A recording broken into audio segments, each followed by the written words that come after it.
우리가 지금 갈라디아서를 쭉 살펴보고 있습니다.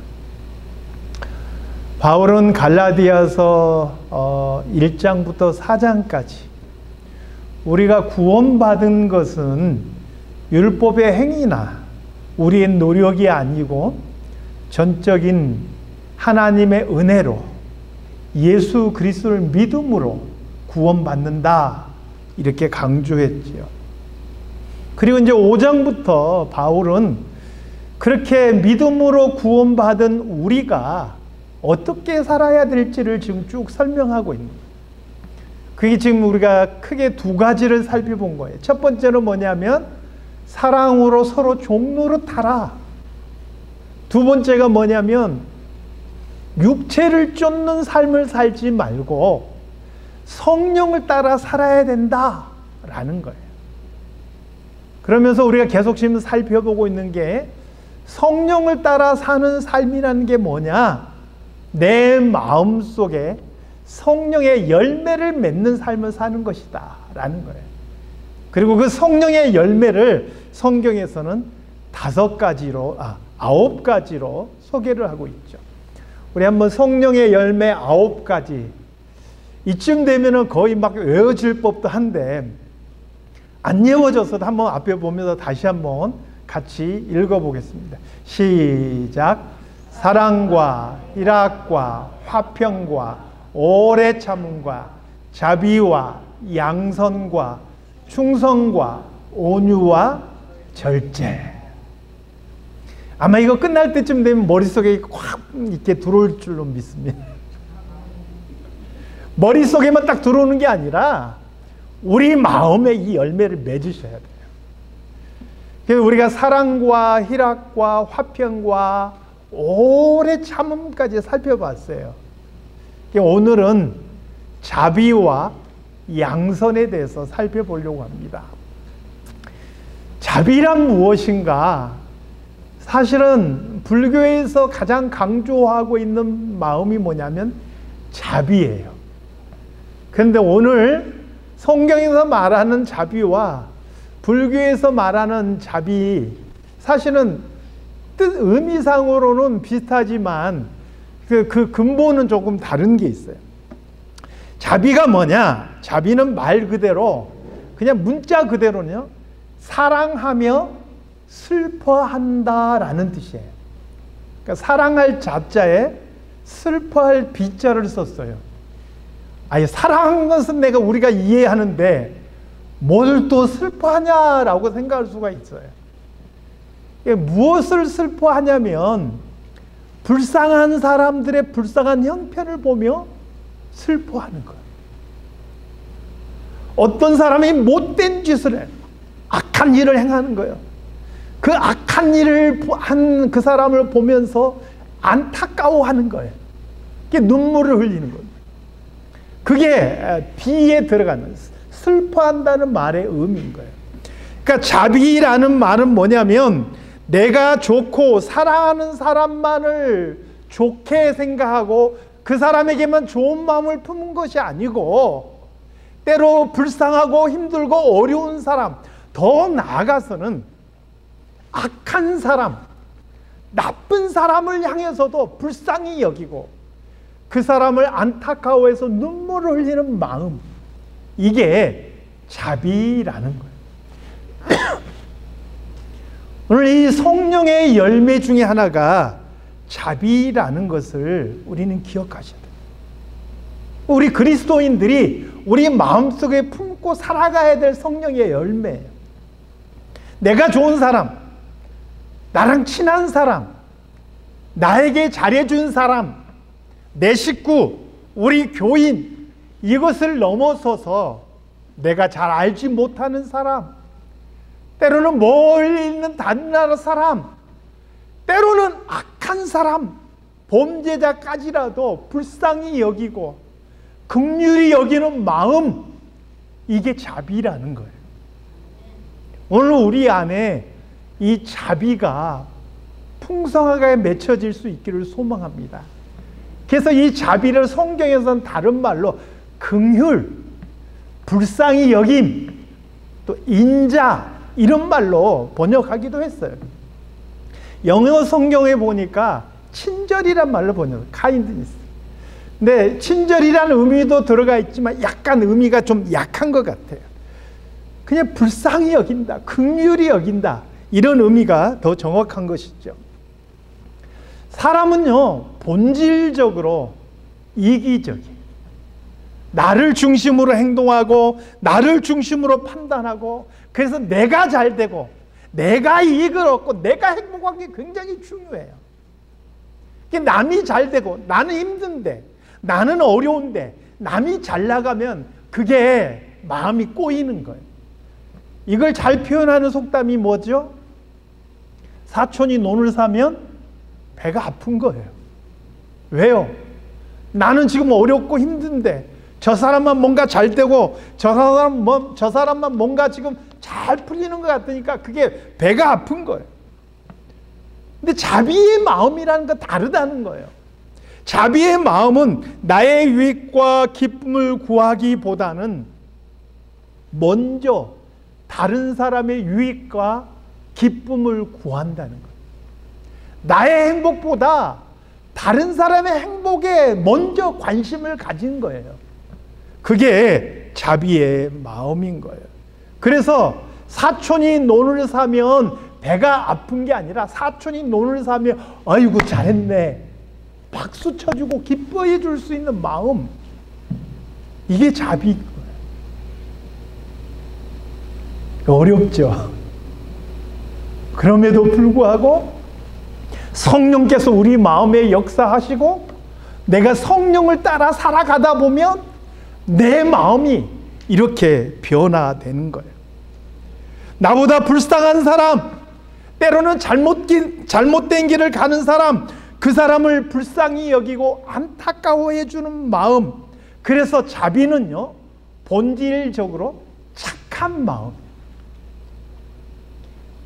그래서 로마서 3장 12절에 보니까 자비를 의미하는 헬라어를, 똑같은 헬라어 단어인데 로마서 3장 12절에서는 이것을 선이라고 번역했어요. 착함이라고 번역을 했어요. 요즘 시대는 착한 사람이 대접을 못 받는 시대인 것 같아요. 착하면 호구라고 생각을 해요. 그래서 사람들이 착한 사람을 존중하고 그 사람을 인정하는 게 아니라 착한 사람을 이용해 먹으려고 그래요. 그 사람을 이용해 먹고 내 이익을 위해서 그 사람을 속이고 뭔가 좀 이렇게 빼돌려 먹으려고, 이런 생각들을 하는 거예요. 그래서 현대사회에서는 착한 사람이 바보라 그래요. 손해보고. 그런데 여러분, 우리가 그리스도인답다는 것을 무엇을 의미하냐면 우리 안에 이 착한 마음이 많아지는 것을 의미하는 거예요. 세상이 보기에는 바보스러울지 몰라요. 세상 사람들이 보기에는 저렇게 왜 사나? 왜 저렇게 손해보고 사냐? 이렇게 손가락질할지 몰라요. 그럼에도 불구하고 예수 믿는 사람은 내 안에 착함을 계속 열매 맺어 간다라는 거예요. 사랑하는 성도 여러분, 착한 사람으로 살아갈 수 있기를 바랍니다. 에베소서 5장 9절 말씀에 보니까 빛의 열매는 모든 착함과 의로움과 진실함에 있느니라 말씀합니다. 우리가 빛의 자녀라면, 우리가 성령의 사람이라면 착한 사람으로, 착한 마음을 가지고 살아가야 한다는 것이죠.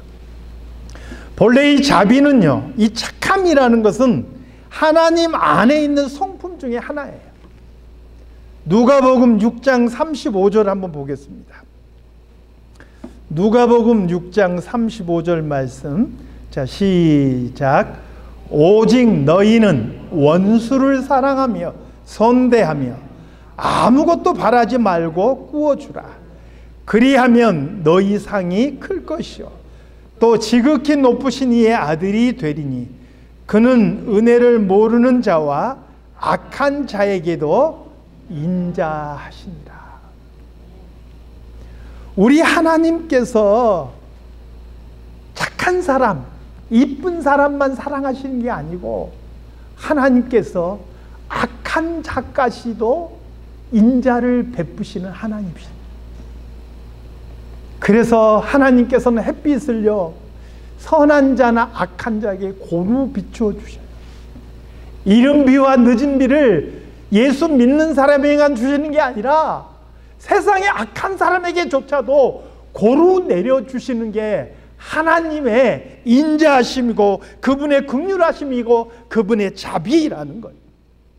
그러므로 하나님의 자녀된 우리는요, 우리의 마음이 조금 달라져야 돼요. 내 중심에서 벗어나서 다른 사람을 먼저 생각하는, 말 그대로 자비의 마음을 가져야 한다는 거예요. 그러니까 사실 이야기하면은 저도 민망하기는 하지만 예전에 인도네시아 쓰나미가 왔을 때 수천 명이 죽었어요. 수많은 사람들이 무슨 얘기를 했냐면 그곳이 우상 숭배가 많으니까 하나님께서 그곳을 심판하셨다는 거예요. 저기 하이티에 지진이 왔어요. 거기에 수많은 사람이 죽었어요. 하나님께서 그 우상 많은 그 땅을 지진으로 치셨다는 거예요. 심판하셨다는 거예요. 근데 여러분, 이것은 우리 그리스도인들의 자비의 마음이 아닌 거예요. 실제로 그런 일이 벌어졌을지 몰라요. 그곳에 우상이 많고 그곳에 죄가 많아서 하나님께서 그곳을 심판하셨을지 몰라요. 그러나 그 심판의 현장을 우리가 보았다 할지라도 우리의 마음은 잘했다, 시원하다, 마땅히 저렇게 해야지, 이렇게 마음을 가져서는 안 된다는 거예요. 우리의 마음은 그것을 보면서 긍휼히 여기고 안타까워하고 눈물을 흘리는, 그게 바로 그리스도인의 마음이라는 거예요. 그래서 여러분, 무심코 나올 수 있는 쌤통이다, 잘됐다, 이런 말을 우리는 조심해야 돼요.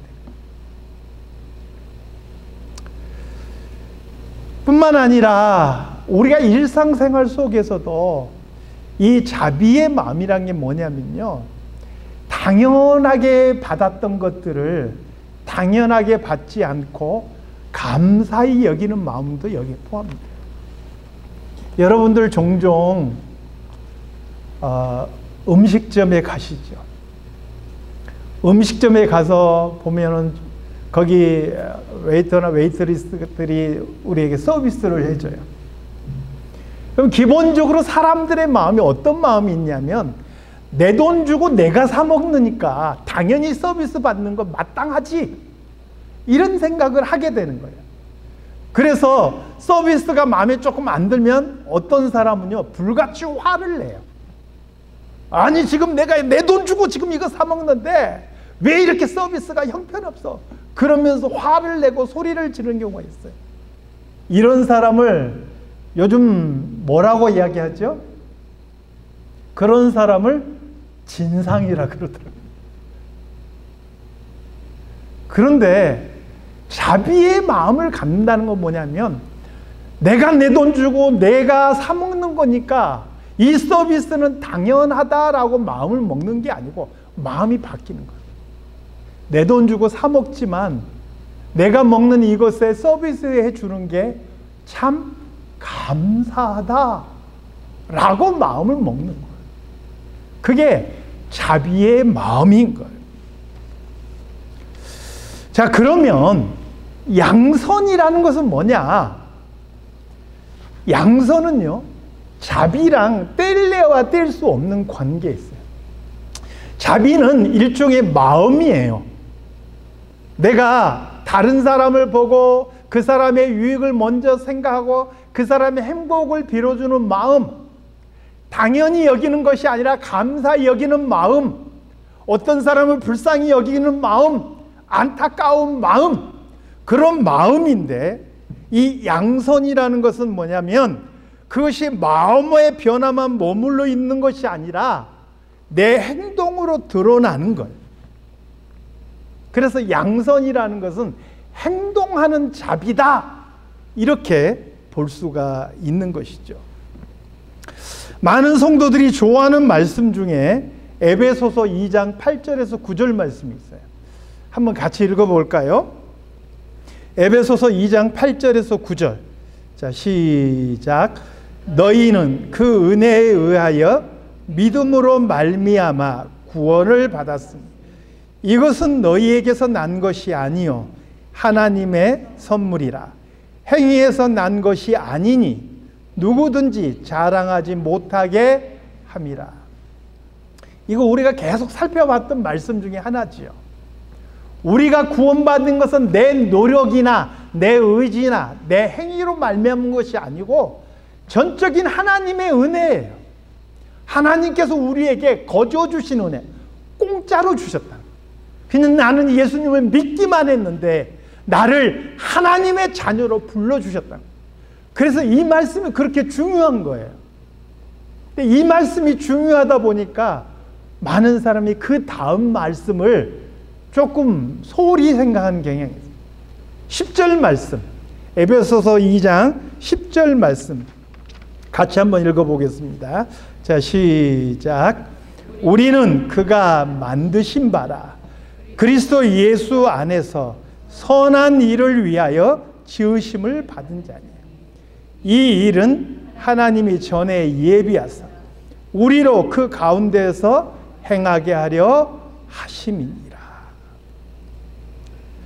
우리를 하나님께서 값없이 우리에게 구원을 베푸신 그 이유와 목적이 뭐냐면 선한 일을 위해서 우리를 부르셨다. 우리를 구원하신 목적이 뭐냐? 이 땅을 살아가면서 선한 일을 우리가 베풀도록 하기 위해서 우리를 부르셨다 하는 거예요. 그래서 성경은 좀 더 적극적으로 야고보서 4장 17절 말씀에 보니까 이러므로 사람이 선을 행할 줄 알고도 행치 아니하면 죄니라 이렇게 말씀. 왜요? 우리를 부르신 목적이 선을 위해서 불렀는데 그 선을 행하지 않으면 하나님의 뜻을 거역하는 거예요. 그러므로 선을 행해야 됨에도 불구하고 행하지 않으면 그것은 하나님 앞에 죄가 된다. 이렇게 말씀하고 있는 거예요. 그러면 자비와 양선의 관계를 다시 한번 정리를 해봅시다. 자비는 뭐라 그랬죠? 우리 마음속에 다른 사람의 유익을 생각하고 다른 사람의 행복을 비는 마음, 불쌍히 여기는 마음, 긍휼히 여기는 마음이라 그랬는데 이것이 실제적인 행동으로 나타나는 게 양선이라 그랬어요. 아까 제가 식당에 가서 예를 들어서 이야기했죠. 종업원들이 이렇게 서비스하는 것이 당연하다 생각하지 않고 이것은 참 고마운 일이다 라고 마음 먹은 것이 자비의 마음이라면 거기서 한 걸음 더 나아가서 서비스 해주는 그 종업원들에게 감사합니다 라고 말하는 거.